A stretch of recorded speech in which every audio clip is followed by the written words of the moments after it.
అందరికీ నమస్తే. రాజకీయం, సినిమా, గమ్మతి ఇచ్చంత్రాలు, వైరల్ ఇచ్చిన వీడియోలు ఇట్లా తీరు వార్తలతోని మైక్ టీ ముచ్చట్లు తయారుగున్నాయి. చలో సుషేదం పాన్రే అందుకంటే మొదలు హెడ్లైన్స్. యోగాంధ్ర వేస్ట్ అన్న జగన్, చంద్రాలు ఇచ్చిండు ఇంగ్లీష్ కౌంటర్. సర్కార్కు హరీష్ రావు సవాల్, లక్షల మందితో ఎక్కుతాడట రింగ్ రోడ్. ఇందిరమ్మ ఇండ్లు కాంగ్రెస్ వాళ్ళకే, ఫస్ట్ ఇస్తారట ఆల కార్యకర్తలకే. అధికారంలో ఉన్న పార్టీ లీడర్లు బయట దేశాలకు పోయి మా దేశం ఇట్లున్నది, మా రాష్ట్రంలో డెవలప్మెంట్ ఇట్లా చేసినాం అని చెప్తారు. కానీ ప్రతిపక్షంలో ఉన్న పార్టీ లీడర్లు మాత్రం సొంత రాష్ట్రంలో ఊరూరు తిరుగుతారు. సర్కార్ ఇట్లా మోసం చేస్తున్నది, అట్లాగని చేస్తున్నదని ధర్నాలు చేస్తారు. ప్రజలను కూడగట్టి సర్కార్ను కదిలిస్తారు. కానీ కేటీఆర్ మాత్రం మాకు అధికారం ఉన్నా లేకున్నా తెలంగాణ డెవలప్మెంట్ గురించి దేశాలు చెప్తామన్నట్టు చేస్తున్నాడు. Did you all know that the world's largest lift irrigation project, the world's largest, not India's, is actually in Telangana, and it was completed in a span of just 4 years. That was done in my state in about from 2015 until 2019. Did you also know that the world's largest campus of Amazon, which I'm sure all of you use Amazon quite frequently, did you know that the Amazon's world's largest campus is not in Seattle or the US, but in my state, Telangana, in Hyderabad? Did you also know that the world's largest innovation campus is actually in Hyderabad? It's a place called T-Hub, and the campus itself can actually accommodate more than 2,000 startups. But more importantly, it also has multiple other facets, which I'll quickly touch upon. Did you all know that Telangana is home to 1/3 of world vaccine production? Not India. 1/3 of world vaccines are produced from my state, my city. And did you all know also that not only Amazon, but if you look at the top 5 most valued tech companies of the world, all of them without an exception have their largest campuses outside of their headquarters in Hyderabad, in Telangana. రాజకీయమైన రచ్చకెక్కుడైన Telangana తర్వాతనే తెలంగాణను తెల్లగా చేసుడే మాకు ముఖ్యం అన్నట్టు మాట్లాడతారు కదా BRS పార్టీలు. ఆగో అన్నట్టే మా తెలంగాణ ఎంత గొప్పదో తెలుసా అని ఇంగ్లాండ్ దేశంలో ఉన్న ఆక్స్ఫర్డ్ యూనివర్సిటీ వాళ్ళకి చెప్తున్నాడు. మా కాడ ప్రపంచంలోనే అతిపెద్ద లిఫ్ట్ ఇరిగేషన్ ప్రాజెక్ట్ కట్టినాం, అది కూడా ఒక్క 4 ఏళ్లలోని. మా కాడ ప్రపంచంలోనే అతిపెద్ద ఇన్నోవేషన్ టీ-హబ్ అనే సెంటర్ ఉన్నది. ఐటీ కంపెనీలు, వాటి ఆఫీసులు, పెద్ద పెద్ద రీటైల్ మాల్లు, ఇట్లా చెప్పుకుంటూ పోతే తనలాడుతున్న తెలంగాణను తెల్లగా చేసినాం అని ఇంగ్లీష్ భాషల తడబాటు లేకుండా రప్ప దంచిండు. మాటల నడుమిట్లా ఇక్కడ బెంగళూరు వాళ్ళు ఉంటే జర మమ్మలను మాప్ చేయండ్రి, ఎందుకంటే మిమ్మల్ని ఐటీ రంగంలో దాటిపోయినందుకు అనగానే అందరు నవ్విండ్రు. తర్వాత మాట్లాడుకుంటా We talk about the butterfly effect. I would like to talk about the KCR effect, the leader effect. When you have a leader who's driven by passion and purpose, this is the sort of thing you can do. Telangana became the first state in India to provide a potable drinking water connection to each and every one of its 10 million homes. It has lifted water from about 80 meters above sea level all the way to 618 meters and built the world's largest lift irrigation project. In the process, it also became number 1 state in inland fisheries. In the process, it also ensured that every single industrial water need was also taken care of. In the process, it also eradicated what is called as fluorosis. Also, again, found a permanent solution for a metropolis like Hyderabad, whose drinking water needs for the next 5 decades have also been met with. అందరం మాట్లాడుకుంటాం కదా సీతాకోక శిల్క కథ. ఒళ్ళు జల్దరించేటట్టుండే బొంత పురుగు నుంచి రంగుల రెక్కలు దొడుక్కొని అందంగా తయారవుతుంది. అగో అట్లా తెలంగాణను తయారు చేసిన నాయకుడు మా కేసీఆర్ అని చెప్పంగానే అందరు సప్పట్లు కొట్టిండ్రు. గత 10 ఏళ్లలో ప్రపంచంలోని సాఫ్ట్వేర్ కంపెనీలు డెవలప్ అవుట్లా భారతదేశం ఉన్నదని, భారత్లో తెలంగాణ రాష్ట్రం ఉన్నదని, ఆ 10 ఏళ్లలో ఐటీ మంత్రిగా కేటీఆర్ ఉండి చాలా మార్పు తీసుకొచ్చిండని ఆక్స్ఫర్డ్ యూనివర్సిటీ వాళ్ళు కేటీఆర్ను పిలుచుకున్నారట. ఆగో ఆడికి పోయిన మాజీ మంత్రి కేటీఆర్ తెలంగాణ డెవలప్మెంట్ గురించి చెప్పిండు. ఒక మనిషి దాల్చుకుంటే ఎంత చేయొచ్చో, ప్రపంచాన్ని పరిచయం చేయొచ్చో చెప్పిండు. తెలంగాణ ప్రయోజనాలను ఎట్లా కాపాడినరో కూడా చెప్పిండు. ప్రతిపక్షంలో ఉన్న అధికార పక్షంలో ఉన్న మేము తెలంగాణ ప్రజల పక్షాన్నే అన్నట్టు చెప్పిండు. సరే ఆ ముచ్చట పక్కకు పెడితే ఇంగ్లాండ్ దేశంలో కేటీఆర్ మాట్లాడిన ఇంగ్లీష్కు మాత్రం ఫిదా అయినరట ఇంగ్లాండ్ దేశపోళ్ళు. ఆయన ఇంగ్లీష్ మీద మరి మీరేమంటారు? రైతు భరోసా పైసలు రాష్ట్రమంతా పడుతున్నాయి కానీ మా రంగారెడ్డి పటాన్చెరు రైతులకు పడలేదని రంది పడుతున్నారట రైతులు. మొన్న ఎమ్మెల్యే సబితా ఇంద్రారెడ్డి వ్యవసాయ శాఖ మంత్రి తుమ్మలకు కూడా కలిసి చెప్పింది. ఎక్కడనో పొరపాటు జరుగుతున్నట్టున్నది, దాన్ని సరిచేయండి అన్నట్టు చెప్పింది. కానీ ఇంతవరకు రంగారెడ్డి పటాన్చెరు ఆసాంలకు రైతు భరోసానే రాలేదు. అందుకే హరీష్ రావు రంగంలోకి దిగిండు. ఆయన అనుకుంటుండు ఔటర్ రింగ్ రోడ్డు లోపల ఉన్న రైతులకు 2 లక్షల మంది రైతులకు రైతు బంధు ఎగబెడితే ఏమైతుంది అనుకుంటుండు. బిడ్డ, ఈ 2 లక్షల మంది రైతులు వచ్చి రేపు ఔటర్ రింగ్ రోడ్డును మొత్తం బ్లాక్ చేస్తే నీ దిమ్మ తిరుగుతా, జాగ్రత్త అని చెప్పి హెచ్చరిస్తా ఉన్నాం. దిమ్మ తిరిగి బొమ్మ కనబడేటట్టు చేస్తే సతమతమై సచ్చుకుంటా రైతు భరోసా ఎందుకేయాడు? కొంతమందికి వేసి ఇంకొంతమందికి వేయకుంటే ఏమన్నట్టు? లీడర్ల మీద కోపం ఉంటే ఉండొచ్చు కానీ సామాన్య జనం ఏమన్నారు? అందుకే వాళ్లకు రావాల్సిన రైతు భరోసా వేయకుంటే ఊకునేది లేదంటుండు. ఔటర్ రింగ్ రోడ్డును ఎట్లా రౌండప్ చేసి కన్ఫ్యూజ్ చేసే ప్లాన్ ఉన్నదో కూడా చెప్పిండు. 22,000 మంది రైతులున్నాం. పోయి 22,000 మంది ఔటర్ రింగ్ రోడ్డు మీద కూర్చుంటే ఎంతమందిని అరెస్ట్ చేస్తాడు? ఏ జైలు పడుతుంది? నాకు ఇస్తావా ఇయ్యవా? 22,000 మంది పోయి ఔటర్ రింగ్ రోడ్డు మీద వంట వార్పు పెట్టి నీ సంగతి ఏంటంటే దిబ్బకు దిగేస్తాడు. అదిగిరాడా? దిగి వచ్చుడే కాదు, రింగు రోడ్డును రింగు చేయకముందే రైతుల అకౌంట్లు టింగు టింగుమని మోగి పైసలు పడతాయి. ప్రతిపక్షాలంటే ఏమనుకుంటుండు? ఇది ప్రజాస్వామ్యం. కాంగ్రెస్ పార్టీ ఎమ్మెల్యే సీటు గెలిచిన ఏరియాలలోనే రైతు భరోసా వేస్తామంటే నడవది. రాజ్యాంగం ప్రకారం ఓడినా గెలిచినా ఒక్కసారి అధికారంలోకి వస్తే చాలు, రాష్ట్రం మొత్తాన్ని ఒక్క తీరుగా చూసుకోవాలి అన్నట్టు చెప్పిండు. ఇక ఔటర్ రింగ్ రోడ్డు బ్లాక్ చేసేదానికి ఎవరెవరు వస్తారో ఎవరెవరు రావాలనో ఇప్పుడే చెప్పనట్టు చేసిండు హరీష్ రావు. రంగారెడ్డి బయలుదేరా మన సోబత్కి, మేడ్చల్ల సబితక్క బయలుదేరా మన సోబత్కి, మల్లారెడ్డి వెళ్ళాడా మన సోబత్కి? వెళ్తాడా? మల్లారెడ్డి ఎందుకు రాడు? అందరికంటే నేనే ముందుంటా అన్నట్టు వచ్చి రింగు రోడ్డు మీద కూర్చొని మీకే ఫోన్ చేస్తాడు. అట్లుంటది మరి మల్లారెడ్డితోని. మీరు రైతు భరోసా ఇయ్యనందుకే మేము లొల్లికి దిగాల్సి వస్తున్నది కాబట్టి మీరు రింగు రోడ్డు ఎక్కక ముందే రైతులందరికీ భరోసా పైసలు వేయుండ్రని డిమాండ్ చేసిండు. మిస్టర్ రేవంత్ రెడ్డి, రైతులు మరి బయలుదేరక ముందే ఈ 2 లక్షల మంది రైతులకు వెంటనే రైతు బంధు వేయాలని బీఆర్ఎస్ పార్టీ తరఫున డిమాండ్ చేస్తా ఉన్నా. ఇంత పెద్ద ప్లాను ప్రతిపక్షం వేసినాక సర్కార్ రైతు భరోసా పైసలు వేయకుండా ఎందుకుంటది? ఖచ్చితంగా వేస్తుందని అంటుర్రు. పటాన్చెరు నియోజకవర్గంలో పెట్టిన ధర్నాల మాట్లాడిన హరీష్ రావు వార్నింగ్లు విన్న తెలంగాణ పబ్లిక్. మరి చూడాలి దీని మీద సర్కారు ఎట్లా రియాక్ట్ అవుతుందో. ఇంతకు రైతు భరోసా పైసలు వేస్తుందో వేయదో మరి చూడాలి సర్కార్ దీని మీద ఎట్లా రియాక్ట్ అవుతుందో. హరీష్ రావు సర్కార్కి ఇచ్చిన వార్నింగ్ ముచ్చట ఇట్లుంటే సభకాడికి వచ్చిన జగన్ తెచ్చిన రప్పరప్ప ప్లే కార్డులు హైలైట్ అయింది. 2028లా రప్పరప్పు ఉంటుంది అన్నట్లు ఫ్లెక్సీ పట్టుకొచ్చిండ్రు. ఇప్పుడు అందరి చూపు దీని మీదనే పడ్డది. అయితే మొన్న జగన్ సత్తెనపల్లి పర్యటనకు పోయినప్పుడు గిట్లనే గంగమ్మ జాతరలా యాటపోట్ల తలలను నరికినట్టు ఒక్కొక్కరిని రప్పరప్ప నరకుడే అని ఫ్లెక్సీ పెట్టినందుకు అరెస్ట్ చేసింది ఏపీ సర్కారు. మరి ఇక్కడ రేవంత్ రెడ్డి సర్కారు ఈ ఫ్లెక్సీ పెట్టిన మనిషిని ఏం చేస్తుందో ఏం పాడు. యోగాంధ్ర కార్యం పెట్టి రికార్డులు సృష్టించడం అని చెప్పిండు కదా చంద్రబాబు. అదే 2,45,00,000 మంది రిజిస్ట్రేషన్ చేసుకున్నారు. 3,30,000 మంది యోగా కార్యంలో పాల్గొన్నారు. మేము ప్రపంచ రికార్డులను బద్దలు కొట్టినామని చెప్పిండు కదా.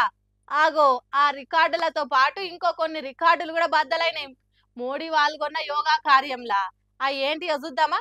చలో యోగాంధ్ర లొకేషన్.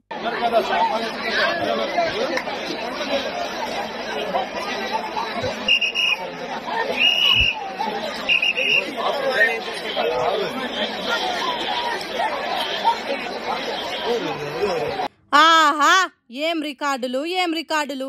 ఇట్లా చేస్తే అవార్డులు రివార్డులు ఇవ్వాల్సిందే. యోగా మ్యాట్లు, తిండి ప్యాకెట్లు, నీళ్ళ బాటిళ్ళు, ఇంకేదైనా చేతికి దొరికితే దాన్ని అందుకొని అవతల పడుతున్నారు. 1, 2 కాదు, సంచులకు సంచులే మోసుకపోతున్నారు. దీన్ని బట్టి తెలుస్తలేదా ఎంత గొప్పగున్నాయో ఏర్పాట్లు? దీన్ని బట్టి తెలుస్తలేదా రికార్డులకే చెమటలు పుట్టించిన చంద్రబాబు పాలన ఎట్లున్నదో? ఇంతకంటే పెద్ద రికార్డులు ఏం కావాలో చెప్పుండ్రి. 40 ఏండ్ల అనుభవం, 30 ఏండ్ల ముందు చూపున్న విజనరీ చంద్రబాబు విజయవంతంగా జరిపిన యోగాంధ్ర యోగ్యత ఇది. మొన్న మహానాడు కార్యంలో కూడా గిట్లనే అయింది. పెంట మీద కాకులు కొట్లాట తిరగని చేసిండ్రు. అంత ముందు చూపున్న లీడర్ ఏలుతున్న రాష్ట్రంలో దేశ ప్రధానమంత్రి పాల్గొన్న కార్యంలో ఇంత ఘోరం జరిగేటట్టు చేస్తారా? ఓ లైన్గా నిలబెట్టాలన్న సోయి లేదు, అడ్డదిడ్డంగా ఉన్నోళ్ళని ఆపే పోలీసులు లేరు, ఓ పద్ధతి లేదు, పాడు లేదు. ఎంత ఘోరమో చూడుండ్రి. ఇంతకంటే మహా గొప్ప రికార్డు ఇంకేముంటుంది చెప్పుండ్రి. ప్రపంచ దేశాలకు వీడియోలు తీసి పంపితే మన పతార ఖండాతరాలు దాటిపోతుంది కదా. ఇంత ఘోరంగా చేసుకుంటా 40 years ఇండస్ట్రీ అని చెప్పుకునే దానికి నోరెట్లు వస్తున్నది కావచ్చు. అయినా ఇట్లా ఎందుకు చేసిండ్రు జనాలు? ఎందుకంటే లేమితనం. షీపుగా యోగా మ్యాట్లు, తిండి ప్యాకెట్లు ఎత్తుకపోవడేంది, మా దగ్గర పైసలు లేవా అనే ఆలోచన చేయని జనాలు, జేబులు ఖాళీగా ఉండి పూట గడవని జనాలు, వీళ్ళని ఇట్లా పేదరికంలో కొట్టుమిట్టాడేటట్టు చేసింది ఎవరు? ఏండ్లకేండ్లు దేశాన్ని రాష్ట్రాన్ని వెళ్ళిన ఈ పాలకులు కాదా? బతుకు తెరువుకు భరోసా ఇచ్చి ఇట్లా తిండి ప్యాకెట్లకు కకృతి వాడేటట్టు చేసి షాట్ల తవుడు పోసి కుక్కల కొట్లాట పెట్టిస్తున్నది వీళ్ళు కాదా? ఇట్లా కొట్టుకుంటా తిండి ప్యాకెట్లు ఎత్తుకపోకుండా మన దేశం ఎప్పుడైతుందో ఏమో పోన్రి. మొన్న అహ్మదాబాద్లో విమానం కూలి ఎంతో మంది జీవిడ్చిరు. ఇప్పటికి కూడా అందరి శవాలు దొరకలే. అగో అంత ఘోరమైంది. అయితే ఎయిర్ ఇండియా విమానం అనేది ఓ మంచి కంపెనీ. ఇన్నొద్దులు లేనిది ఇప్పుడే ఎందుకు ఇట్లా జరుగుతుంది? దీంట్లో ఎవల చెయ్యనుందా అనే గుసగుసలు పెడుతురు పబ్లిక్ అంత. ఇప్పుడు మన దేశంలో టాటా కంపెనీకి ఎంత మంచి పేరున్నది, ఎంత నమ్మకం ఉన్నది అనేది అందరికీ తెలిసేనాయే. ఉత్త పేరు చూసి అలా కంపెనీల పని చేయనీకనో అలా ప్రోడక్ట్స్ కొననీకనో ముంగట్టుకొస్తుంటారు జనాలు. కానీ మొన్న జరిగిన అహ్మదాబాద్ ఎయిర్ ఇండియా విమాన ప్రమాదం తర్వాత ఆ నమ్మకం అంతా వాడిపోయింది అంటుర్రు. ఎయిర్ ఇండియా అనేది ఇప్పుడు పెట్టిన కంపెనీ కాదాయే, ఎన్నో ఏళ్ళ సందు ఉంది. ఎయిర్ ఇండియా అంటే ఒక బ్రాండు, ఒక లెవెల్ మెయింటైన్ చేసే కంపెనీ. అసోంటిది ఇప్పటిదాకా ఆ కంపెనీ విమానాలకు ఏం కాలే కానీ టాటా సార్ చచ్చిపోయినాకనే ఇట్లా అయిందని ఆలోచన షురువు చేశారు జనాలు. అహ్మదాబాద్ విమానం కూలిపోవడే గాక ఎంబటెంబటే 4 విమానాలు సాంకేతిక లోపం వల్ల కొన్ని ఆగిపోయినాయి, కొన్ని ఉల్టా వచ్చేసినాయి. ఇంకో దిక్కు ఎయిర్పోర్ట్లను సగానికి సగం ఆదానికే అమ్మేసిండు మన నరేంద్ర మోదీ. మరి ఎయిర్ ఇండియా విమానాలు ఇట్లా కానీకే లోపల ఏమైనా కుట్ర జరుగుతుందా, లేకుంటే విమాన సిబ్బంది సక్క పట్టించుకుంటలేరా అనే అనుమానాలు వస్తున్నాయట జనాలకి. ఇప్పుడు ఎప్పుడు లేనిది ఇప్పుడే ఎయిర్ ఇండియా విమానాలన్నిటికీ ఇట్లా అవ్వుడుతోని లేనిపోని డౌట్లు వస్తున్నాయి. అయితే ఇంకో దిక్కు ఎవరెన్ని మొత్తుకున్నా ఎయిర్ ఇండియా మాత్రం అవన్నీ పట్టించుకోకుండా విమానం టేకాఫ్ అయ్యే ముంగట విమానంలో ఏమన్నా లోపాలు ఉన్నాయా అని పూసగుచ్చినట్టు చూసి ఏదన్నా చిన్న లోపం ఉన్నా ఎంబటి దాన్ని ఆపేస్తుర్రు. ఎన్ని పుకార్లు వచ్చినా పైసలు కాదు, ప్రయాణికుల పానాలే మాకు ముఖ్యం. అలా పానాలతోనే ఆటలు ఆడలేం కాబట్టి కుదిరితే వేరే విమానాలలో పంపుతురు, లేకుంటే పైసలు మొత్తం రీఫండ్ చేస్తురు. ఇక ఇట్లా ముందే లోపాన్ని గుర్తించి చర్యలు తీసుకుంటున్న ఎయిర్ ఇండియాను చాలా మంది మెచ్చుకుంటుర్రు. మరి అంతే కదా, కింద భూమి మీద ఉన్నప్పుడు అన్ని చక్కగా ఉన్నాయో లేదో చూసుకోవాలి. గాల్లెకి ఎగిరినాక దేవుని దండం పెడితే మొన్నట్లెక్కనే ఆగమవుతుంది. మరి ఈ విమానంలో లోపాలు కావాలని చేస్తున్నాయా లేకుంటే నిజంగానే అవుతున్నాయా అనేది ఓ ఎంక్వైరీ చేసి బయట పెట్టాలి. అప్పుడు నిందల పాలు కాదు టాటా కంపెనీ అని మాట్లాడుతుర్రు నిత్య ఫ్లైట్లలోనే జర్నీ చేసేటోళ్ళు. ఒకప్పుడు సర్కార్ పథకాలు సొంత పాటోళ్ళకే ఇవ్వాలి అనుకున్నప్పుడు సాటుంగా ఒక్కరికో ఇద్దరికో శాంక్షన్ చేసేది. తప్పును ఎవ్వరికి తెలియకుండా కవరింగ్ చేసేది. ఒకవేళ అది బయట పడితే పదవులకు రాజీనామాలు కూడా చేసేది. కానీ ఇప్పుడు కాలం మారింది కదా, చేస్తున్న తప్పు సాటుంగా భయంగా కాకుండా బాజాప్తా చేస్తున్నారు. ఇట్లా ఎవడేమని అనుకోని కాంగ్రెస్ లో పనిచేయాలి, వాడు ఇల్లు లేనివాడు కావాలి. మన కార్యకర్తలకు ఫస్ట్ మనం ఇల్లు కట్టించుకోవాలి.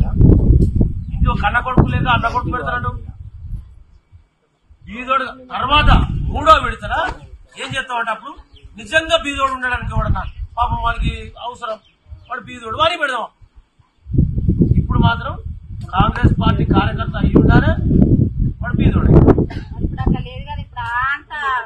దుడ్డున్నోందే బర్రె దుడ్డే అన్నట్టు తయారైన రోజులు. ఇక్కడ మందిరం ఇట్లా కూర్చొని ఓ లీడర్ సాబ్ ఏమంటున్నాడో విన్నరా?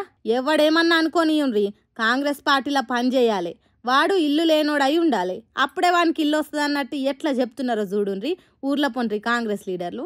మన కార్యకర్తలకు మనం ఫస్ట్ ఇల్లు కట్టించుకోవాలి. కన్న కొడుకు లేదు కానీ అన్న కొడుకు కావాలంటారా ఎవడన్నా? మరి ఇందిరమ్మ ఇండ్లు బీద సాధల కోసమే తీసుకొచ్చినాం, అందరికి ఇండ్లు కట్టించే బాధ్యత కాంగ్రెస్ సర్కార్దని చెప్తారు కదా, మరి దానికి ఎట్లా అని ఎవరన్నా అడుగుతారు కదా. ఆగు, దానికోసం కూడా చెప్పిండు. 3వ విడతల నిజంగా బీదోడు ఉంటాడు కదా, ఆగు అప్పుడు వాళ్ళకు వచ్చేటట్టు చూద్దాం కానీ ముందుగాల మన కడుపులు నింపుకుందామన్నట్టు చెప్తున్నాడు. అంటే వెనకట ఏదో పాట ఉండే కదా, ఎండేతోందే ఎండుతాంది నిండేతోందే నిండుతాంది అన్నట్టున్నది కథ. ఇట్లా మాట్లాడుతుంటే పక్కకున్న అక్కేదో చెప్తుంటే నువ్వు ఉండమ్మా అని కాసరించుకున్నాడు ఆమెని కాంగ్రెస్ లీడరు. వరంగల్ జిల్లా దేవరుప్పల మండలం అప్పిరెడ్డిపల్లె అనే ఊర్లే బిల్లా సుధీర్ రెడ్డి అనే కాంగ్రెస్ లీడర్ మాట్లాడిన మాటలు ఇవి.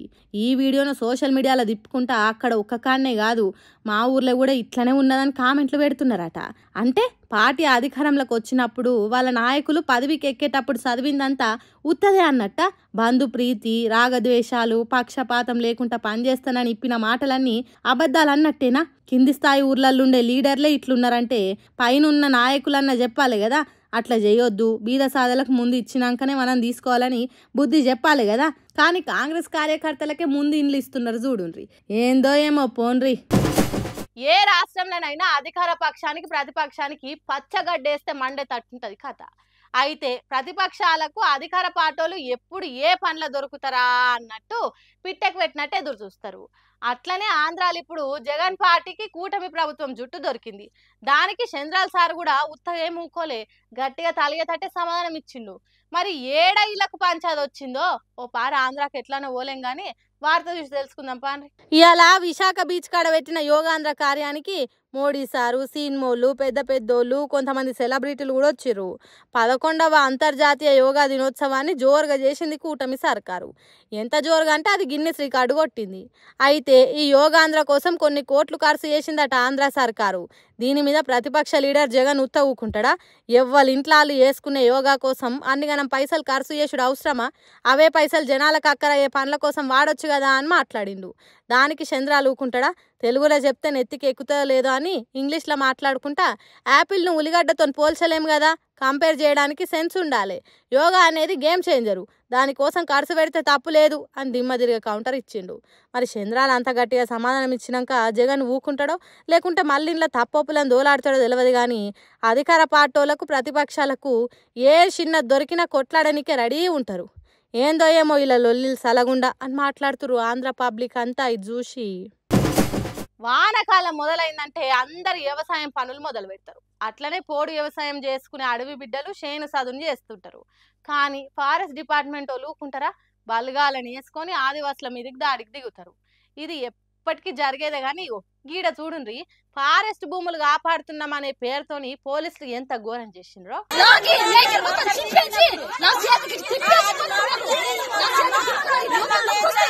ఎవరు కొట్టింది చూపి, ఎవరు కొట్టింది, ఎవరు ఎందుకు కొట్టారు? పా చూపిద్దు పండి, ఎవరు కొట్టారు? కొట్టారా? చూసిండ్రా ఎట్లా చేసిండ్రో ఫారెస్ట్ డిపార్ట్మెంట్ వాళ్ళు. నోరు లేని అడవి ఆడబిడ్డల బట్టలు జింపుడు అంటే చిన్న ముచ్చట. కౌరవుల కంటే కఠినాత్ములు ఉన్నట్టున్నారు ఫారెస్ట్ వాళ్ళు. ఎంత తాన్లాడుకుంటా చెప్తున్నారో చూడుండ్రి. చేతులు పట్టి గుంజితే గోర్లు ఎట్లా గీర్కపోయినాయో చెప్తున్నారు. అంటే విలేకరులు వీడియోలు తీసేటోళ్ళు పోకముందు ఎంత అరాచకం చేసిండ్రు కావచ్చు ఫారెస్ట్ వాళ్ళు. వాళ్ళేమన్నా బడాబాబుల తీరుగా 100 ఎకరాలు కబ్జాలు చేసి వ్యాపారాలు చేస్తున్నారా? చారెడు గింజలు వండించుకోనికి భూమి సాగు చేసుకుంటే కనికరం లేకుంటే ఎట్లా? పెద్ద పెద్ద బుల్డోజర్లు తీసుకొచ్చి ఎన్నో ఏండ్ల నుంచి అడవిని నమ్ముకొని బతుకుతున్నోళ్ళ మీద దాడి చేసిండ్రు. భద్రాద్రి కొత్తగూడెం జిల్లా బూర్గంపాడు మండలం ఇరవైండి అనే ఊరు శివార్ల అడవి బిడ్డలు 30 ఏండ్ల నుంచి భూమి సాగు చేసుకొని పొట్ట పోసుకొని బతుకుతున్నారట. పోడు భూములే మాకు బతుకు తెరవన్నట్టు గింజలు నాటుకుంటున్నారట. ఎక్కడి నుంచి వచ్చిండ్రో ఎవరు చెప్తే వచ్చిండ్రో ఫారెస్ట్ వాళ్ళు కానీ ముక్కు మూతి బట్ట పొట్ట ఏది చూడకుండా కొట్టిండ్రట. ఆడోళ్ళ బట్టలు చింపిండ్రట. రక్షక భటులు రాక్షసుల తీరుగా చేసిండ్రట. అందుకే ఇగో గిట్ల ఏడ్చుకుంటా వాళ్ళ దుఃఖాన్ని విలేకరులకు చెప్తున్నారు. అడవిలో ఉట్టి అడవిలో పెరిగి అడవినే నమ్ముకొని బతికేటోళ్ళం మేము. ఈ అడవికి వారసులం. ఇది మా పుట్టినిల్లు. అసొంటి మా కాడికే వచ్చి మా హక్కునే కాదంటే ఎట్లా అని బాధపడుతుర్రు. ఒంటి మీద పుట్టు మచ్చలు తప్ప మనసుకు మచ్చలేనోళ్ళం. మమ్మల్ని అడవికి దూరం చేస్తే తల్లికి పిల్లలను దూరం చేసినట్టు అయితాం అన్నట్టే ఏడుస్తురు పాపం. మరి వీళ్ళ గోడు సర్కార్కి ఇనబడి వీళ్ళని కాపాడాలని ఆదివాసీ ఆడోళ్లను హౌలగాళ్ల తీరుగా ఆగం చేసిన ఫారెస్ట్ పోలీసుల మీద చర్యలు తీసుకోవాలని కోపానికి వస్తున్నారు ఆదివాసీ సంఘాలు. మరి సర్కారు వీళ్ళకి సాయం చేస్తుందో లేకుంటే ఉల్టా ఆదివాసుల మీదనే కేసులు పెట్టి చేతులకు బేడీలేస్తుందో తెలియదుగా. మొన్ననే చెప్పుకున్నాం కదా, ఆర్టీసీ బస్సులు ప్యాసింజర్ రైళ్లనే కాదు మన ఆడోళ్ళు విమానాలలో కూడా సీట్ల కోసం షిగలు పట్టుకుంటారని. గా ముచ్చటకు సంబంధించిన ఓ అప్డేట్ వచ్చింది. అదేందో ఒకసారి చూసి ఎందుకు సీట్ కోసం కొట్లాడుకోవాల్సి వచ్చింది అనేది తెలుసుకుందాం పాండ్రి. ఈనేటోడు ఉంటే చెప్పేటోడు ఎన్నైనా చెప్తాడు అన్నట్టు, చూసేటోడు ఉంటే దేన్నైనా నమ్మేయచ్చు అన్నట్టే చేస్తున్నారు కొంతమంది కొంటెగాళ్ళు. మొన్న విమానంలో పోకుండా ఒక ఆమె ఈ రంగం ఆడిందని చెప్పుకున్నాం కదా, అది ఉత్తముచ్చటేనట. శంకిని తిరిగా మొగోళ్ళ మీదకే ఎగబడ్డదని చెప్పినాం కదా, అది ఫ్రాంక్ వీడియో కోసం అట. నీ ఫ్రాంక్ వీడియోలు మునిగిపోను. ఏందిరా అయ్యా మీ వల్ల దేశానికి ప్రయోజనం అన్నట్టు చేస్తున్నారు కదరా. అయితే దాంట్లో ఇంకా పెద్ద ఇచ్చంత్రం ముచ్చటేందంటే అది అసలు విమానమే కాదట. విమానాడు నడిపేటోళ్లకు విమానాలలో పనిచేసేటోళ్లకు చదువులు చెప్పే క్లాస్ రూమ్ అట. చాలా గమ్మత్తున్నది కదా ముచ్చట. అట్లా చదువుకునే పిల్లలకు విమానంలో ఎక్కిన జనాలు ఒకవేళ ఇట్లా చేస్తే సతాయిస్తే ఏం చేయాలి అని చెప్పడానికి యాక్టింగ్ చేసిండ్రట. ఆ యాక్టింగ్ చేసిన వాళ్ళు ఇన్స్టాగ్రామ్ ఇన్ఫ్లుయెన్సర్లట. ఫ్లై హై ఇన్స్టిట్యూట్ అనే సంస్థలు వీళ్ళను పిలిపించి పిల్లలకు పాఠాలతో పాటు ఫన్ కూడా జనరేట్ అయ్యేటట్టు చేసిండ్రట. వాళ్లకు ఫన్ వచ్చిందో లేదో మనకు తెలియదు కానీ దేశం పబ్లిక్ను మాత్రం పరేషాన్ చేసింది ఆ వీడియో. ఈ తాత చూడుర్రి మ్యాజిక్ ఎట్లా చేస్తున్నాడో. అట్లా మ్యాజిక్ చేస్తా అంటే ముందటి సీట్లో కూర్చున్న ఆమెకు కోపం వచ్చి లొల్లికి దిగిందట. ఆ వీడియోనే మనం ఇంతకు ముందు చూసి విమానముల సీట్ల కోసం కొట్టుకునుడేందిరా, టికెట్ మీదనే ఎవరి సీటు నెంబర్ వాళ్ళకు రాసి ఉంటుంది కదా, ఆర్టీసీ బస్సుల సీట్ల కోసం కొట్టుకున్నట్టు విమానంలో కొట్టుకునుడేంది అని మస్తు పరేషాన్ అయినాం. ఏందో ఏమో కానీ ఈ ఫ్రాంక్ వీడియోలు చేసుడు సురువైన తర్వాత ఏది నిజమో ఏది అబద్ధమో తెలియకుండా అయింది. ఇటువంటి వాటికి అడ్డుకట్ట వేయకుంటే దునియా ఏమైపోతుందో ఏమో పోరి. సుశిరానులా నేను వాటికొచ్చిన ముచ్చట్లు ఎట్లున్నాయో ఇంకెన్ని ముచ్చట్లతో మళ్ళీ కలుద్దాం. అప్పరాగా చూస్తూనే ఉండరు మైక్ టీవీ ముచ్చట్లు.